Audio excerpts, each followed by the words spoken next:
কেউ কথা রাখেনি। ৩৩ বছর কেটে গেল, কেউ কথা রাখেনি।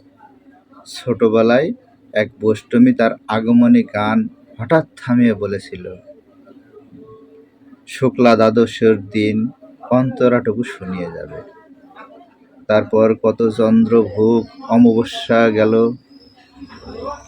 কিন্তু সেই বোষ্টমী আর এলো না। ২৫ বছর কেটে গেল। মামা বাড়ির মাঝি নাদের আলী বলেছিল, বড় হও দাদা ঠাকুর, তোমাকে নিয়ে ৩ প্রহরের বিল দেখাতে নিয়ে যাব, যেখানে পদ্ম ফুলের মাথায় সাপ আর ভ্রমর খেলা করে। নাদের আলী, আমি আর কত বড় হব? আমার মাথা এ ঘরের ছাদ ফুঁড়ে আকাশ স্পর্শ করলে তারপর তুমি আমাকে ৩ প্রহরের বিল দেখাতে নিয়ে যাবে?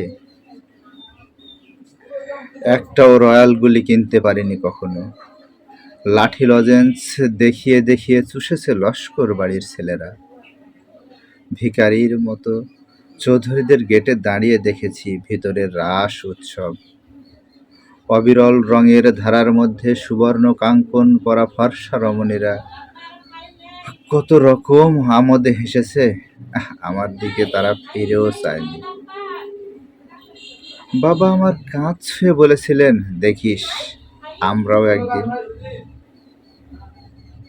বাবা এখন অন্ধ, আমাদের দেখা হয়নি কিছুই। সেই রয়্যালগুলি, সেই লাঠি লজেন্স, সেই রাস উৎসব আমায় কে ফিরিয়ে দেবে না? বুকের মধ্যে সুগন্ধি রুমাল রেখে বরুণা বলেছিল, যেদিন আমায় সত্যিকারের ভালোবাসবে সেদিন আমার বুকেও এরকম আতরের গন্ধ পাবে। ভালোবাসার জন্য আমি হাতের মুঠোয় প্রাণ নিয়েছি।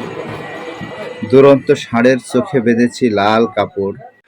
বিশ্ব সংসার তন্ন তন্ন করে খুঁজে এনেছি ১০৮টা নীল পদ্ম। তবু কথা রাখেনি বরুণা। এখন তার বুকে শুধুই মাংসের গন্ধ। এখন সে যে কোনো নারী। কেউ কথা রাখেনি।